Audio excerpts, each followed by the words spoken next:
Hello guys, welcome back to this channel. Guys, इस video में हम बात करेंगे एक सरकारी बैंक जिसको बनाया जाना है।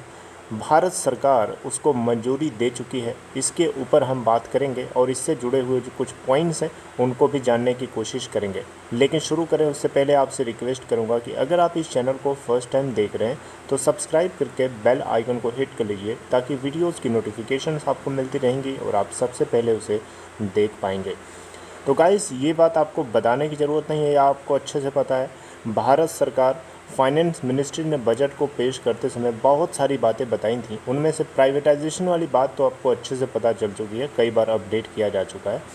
लेकिन साथ में फाइनेंस मिनिस्ट्री ने एक बात और बोली थी कि देश के अंदर इंफ्रास्ट्रक्चर से जुड़े हुए प्रोजेक्ट्स को पूरा करने के लिए एक अलग से बैंक अगर होता तो वो जिसका पर्पस सिर्फ यही होगा कि वो इंफ्रास्ट्रक्चर से जुड़े हुए प्रोजेक्ट्स को कंप्लीट करने के लिए फंडिंग करेगा।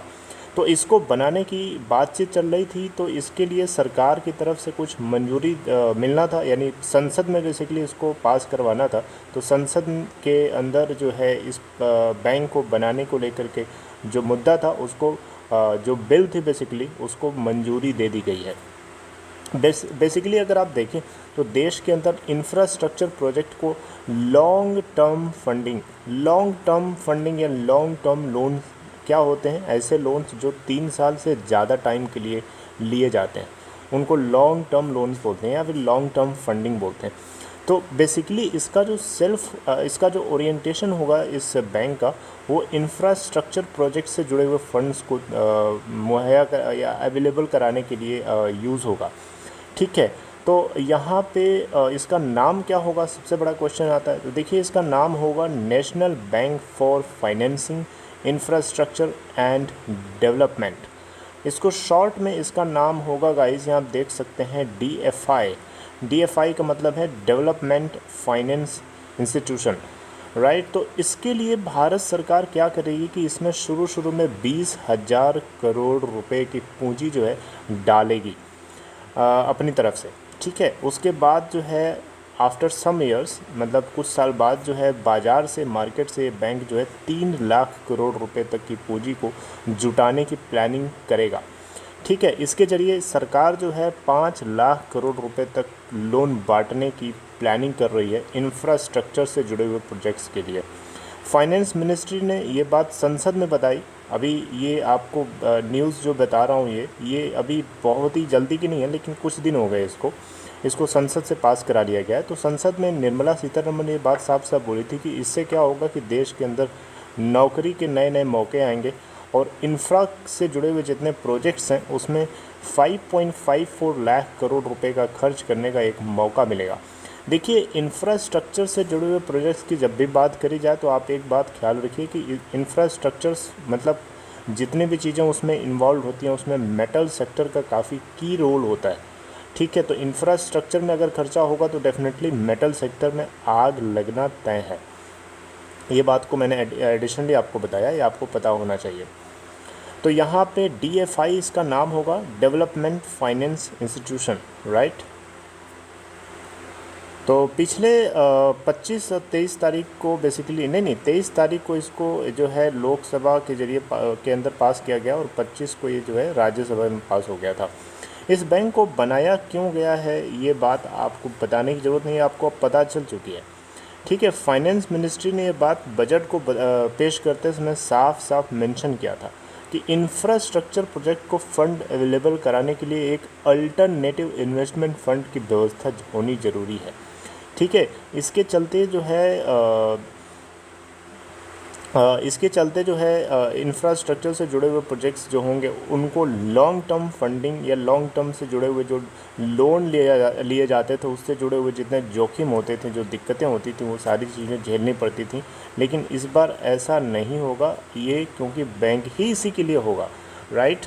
तो इंफ्रा प्रोजेक्ट को रकम जो चाहिए वो नहीं मिल पाती थी, और मिलती भी थी तो उसमें प्रॉपर जो है सुपरविज़न नहीं होता था, जिसकी वजह से साइफन ऑफ हो जाता था, राइट। लेकिन यहाँ पे ऐसा नहीं होगा। इस बैंक का मेन पर्पज़ ही यही होगा कि इंफ्रा से जुड़े हुए प्रोजेक्ट्स को कंप्लीट कराना और उनकी पूरी उनके ऊपर सुपरवाइज करना या सुपरविज़न रखना।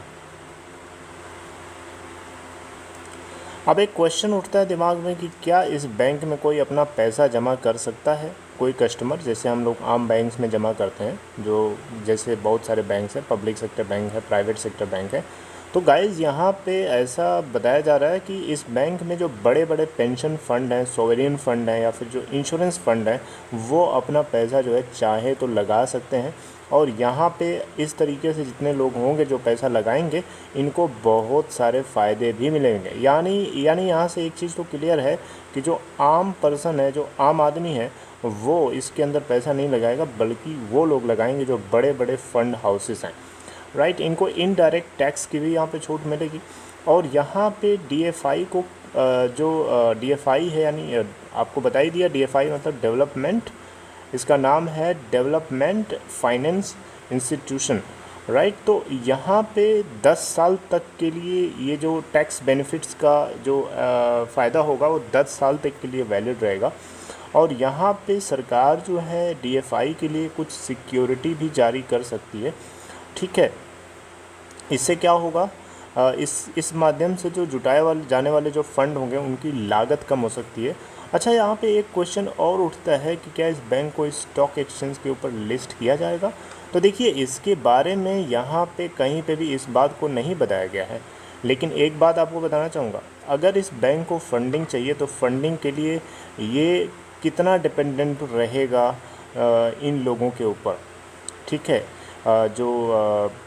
जो बड़े बड़े फ़ंड हाउसेस हैं, जो राइट, जैसे कि ये आपका बड़े बड़े पेंशन फ़ंड हो गए, इंश्योरेंस फ़ंड हो गए, सोवरेन फ़ंड हो गए, इन लोगों पे पूरा डिपेंडेंट नहीं हो सकता। बैंक को मार्केट से कैपिटल उठाना है तो उसके लिए उसको स्टॉक एक्सचेंज के ऊपर आना पड़ सकता है। ऐसा कहीं लिखा नहीं है, ऐसा मैं अपनी तरफ से बता रहा हूँ। दैट मे बी ट्रू और मे नॉट बी ट्रू, उसके बारे में नहीं कुछ कहा जा सकता। लेकिन ये बैंक जो है इंफ्रा से जुड़े हुए प्रोजेक्ट्स के लिए किया जाएगा और ये एक सरकारी बैंक की कैटेगरी में आएगा। तो इसको पूरी तरीके से भारत सरकार कंट्रोल करेगी और इससे बहुत सारे लोगों को एक तरीके से नौकरी के ऑप्शंस खुलेंगे, जॉब एम्प्लॉयमेंट को लेकर के। लेकिन यहाँ पे प्राइवेटाइजेशन वाली बात जो है ठीक इसकी अपोजिट है, राइट। इसके बारे में आपको क्या लगता है, किस तरीके की ये किस तरीके का स्टेप है, क्या ये सही है? इसके बारे में आप चाहें तो अपने कमेंट बॉक्स में अपने आइडिया को शेयर कर सकते हैं। So this is all guys, take care, thank you very much.